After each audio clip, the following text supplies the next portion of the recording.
আসসালামু আলাইকুম, কেমন আছেন সবাই? আমি আলহামদুলিল্লাহ। বরবাদ কিন্তু বিজনেস করে যাচ্ছে এবং বরবাদের আমি অবশ্য দেখি নাই যে পাইরেসি হয়েছে কোথায় বা কি, এগুলো আমি আসলে দেখি নাই।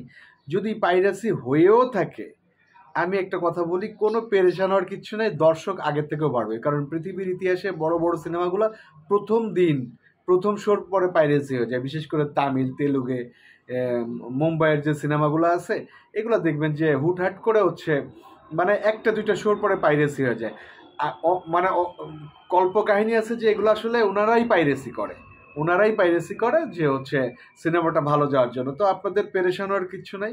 বরবাদ যারা দেখবে, দেখে ফেলছে, এবং যারা দেখে নাই তারাও এই পাইরেসি যদি হয় এগুলো দেখা তারপরে হলে যাবে। কারণ পাইরেসি হলে সিনেমার ওইভাবে এই আমলে কোনো ক্ষতি হবে না, কারণ সিনেমা যারা দেখে তারা আসলে হলে যেয়েই দেখে।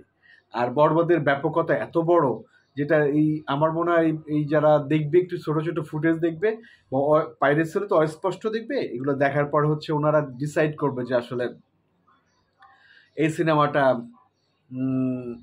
এইভাবে না দেখে বড় পর্দায় দেখি, মানে উৎসাহিত হবে, নিশ্চিত থেকে উৎসাহিত হবে। এবং প্রডিউসার অলরেডি ইনশাল্লাহ আমার মনে হয় টাকা খুব কাছাকাছি চলে গেছে, 15-16 কোটি টাকা। তো এটা আমার মনে হয় অলরেডি কাছাকাছি চলে গেছে। এবং বাকি যে অনেক ব্যাপার আছে, ইউটিউব সত্ত্ব আছে, টিভি রাইটস আছে, ওটিটি সত্ত্ব আছে, বিদেশে যাবে, আরও অনেক অনেক ব্যাপার আছে যেগুলা দিয়ে আপনার বরবাদের টাকা নিশ্চিত উঠে যাবে। কারণ এত বিগ স্কেলে একটা সিনেমা যদি টাকা না ওঠে তাহলে আসলে কি হবে? টাকা ইনশাল্লাহ উঠে যাবে।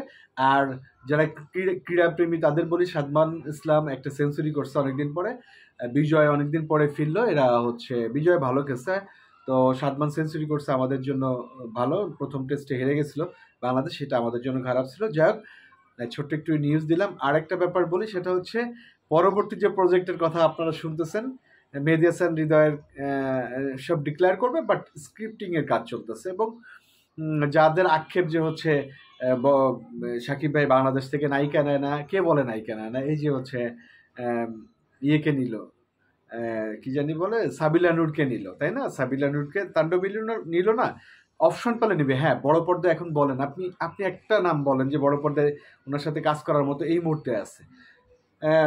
অনেক হয়তো আছে, কিন্তু এখন ওনার সাথে আসলে যায় না। কারণ উনি উনি হচ্ছে এখন এমন একটা জায়গায় পৌঁছায় গেছেন যেখানে আসলে ওনার সামনে আগানো ছাড়া পিছনে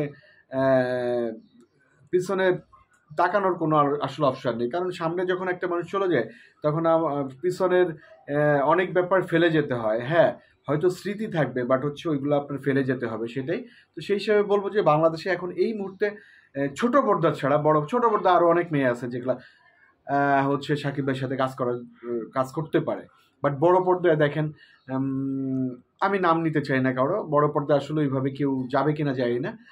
তো ছোট পর্দা থেকে আরও অনেক মেয়ে আছে, যেমন আমি চাই তানজিন তিশা আসুক, তারপরে ওই যে নেহা নাম করে একটা মেয়ে আছে, ও আসুক। ইভেন আমার তো মাঝে মধ্যে মনে হয় কেয়া পায়েলও হলে ভালো হয়। তারপরে হচ্ছে আরেকটা মেয়ে আছে সামিরা খান মাহি। ছোট পর্দায় অনেক অপশন আছে, কিন্তু বড় পর্দায় আমার চোখে এই মুহূর্তে পড়ে না। কারণ যারা ছিল তারা সাকিব ভাইয়ের সাথে অলরেডি করছে, আর এখন ওনাদের ওইভাবে নিবে না। যাই হোক, যে ব্যাপারটা বলতে আসছিলাম, সাবজেক্ট হারায় না যাক। সাবজেক্ট হচ্ছে বরবাদ পাইরেসি, এই জন্য প্রেশানি কিচ্ছু নেই। বরবাদ তুমুল বেগে চলতেছে। এই সপ্তাহে মনে হয় 70-80টা হলে চলতে, 80-90টা হলে চলতেছে। বিদেশে চলতেছে ধুমায়।